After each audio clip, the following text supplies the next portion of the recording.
The dark side of entrepreneurship part 2. So I just wanted to finish the story that I was telling in part 1 about one of my friends at the time when I was starting my online entrepreneur journey.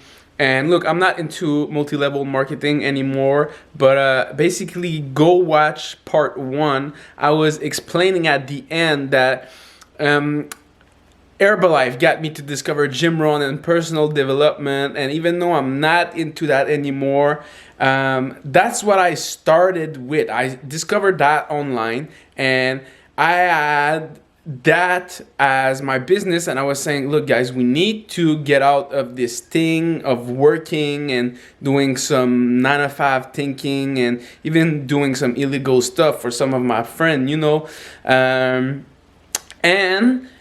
I was pushing that, but it really didn't work. My friend didn't really follow me, and I was talking about my breaking point when was my friend.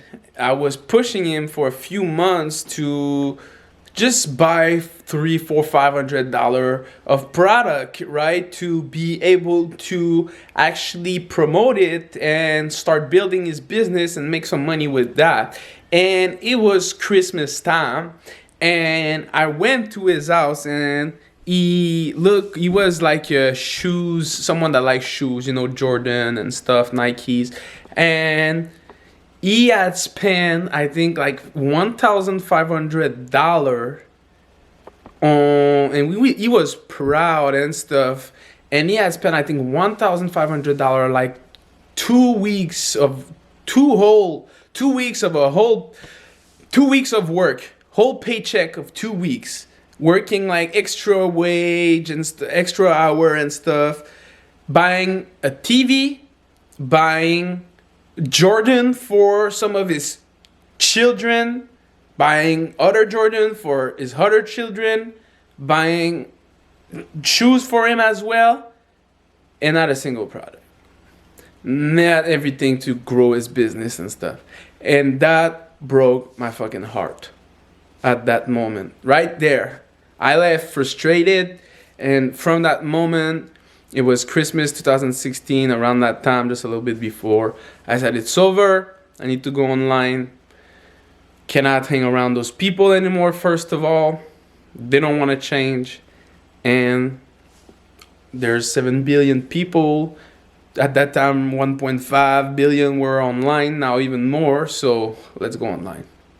So go check out the dark true about entrepreneurship part 1, where I'm talking about how I'm going through my hardest journey of my entrepreneur journey since I started my online entrepreneurship journey, at least in end of 2016, 2017, so 3 years and a half ago. And I've seen, it's rare that you're gonna hear people talking about that, so finally, and you hear people always also saying, oh, these gurus, they never talk about their bad time, all they post about is their limbo and stuff.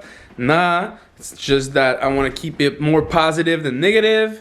But you can learn from that, and yeah, you'll see what I'm going through. I respect a lot of these influencers. They do those videos, but what I saw is that they do those videos after they have gone through their phases, and they basically went through it, and they basically like won the situation and stuff. So they will tell you like how they felt, how it went bad, but just to basically have a twist at the end to tell you how they made it happen. And most of the time, they will have something to sell with that. That's not the case of my video at all. I'm still in the issue, in that phase that I don't really even know what to do. And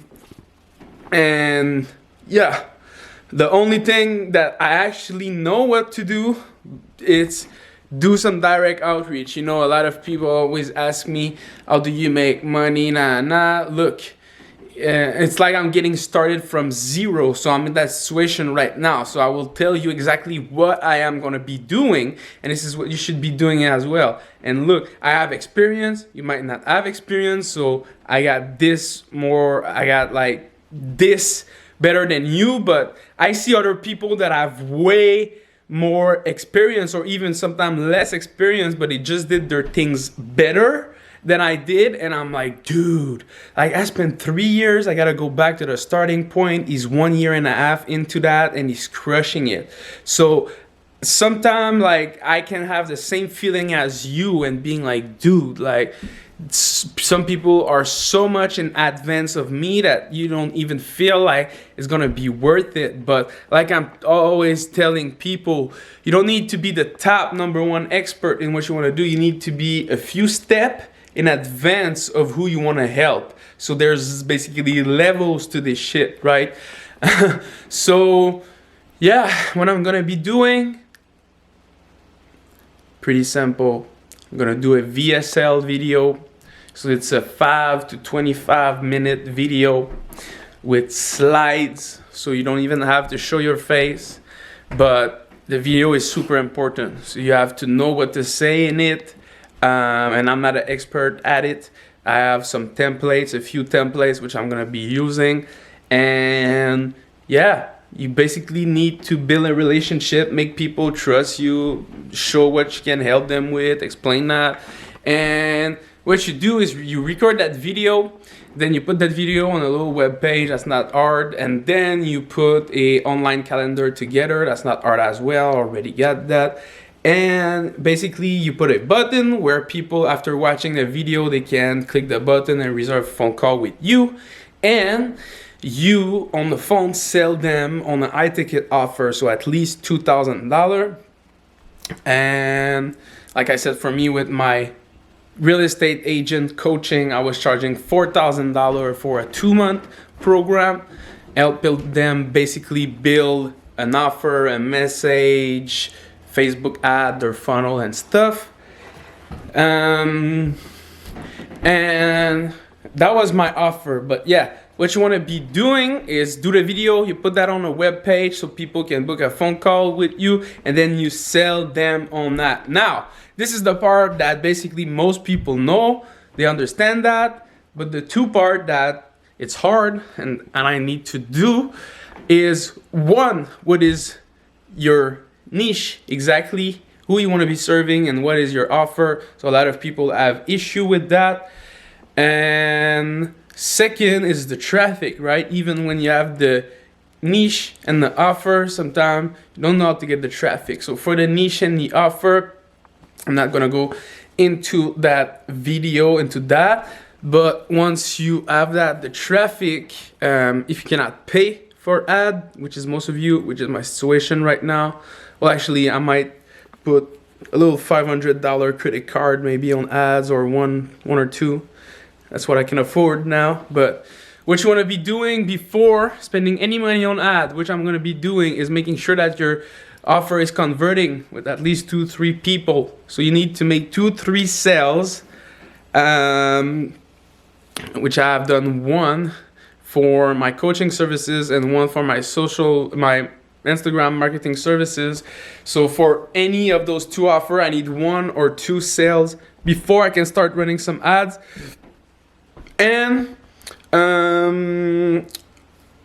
before running the ads, you want to do direct outreach. So you go on Facebook group, you go on Instagram, you go on LinkedIn, even maybe on Google. You connect with people, and even obviously Facebook is a great place to connect with people, but you can just send direct message on LinkedIn and Instagram as well, and it can work.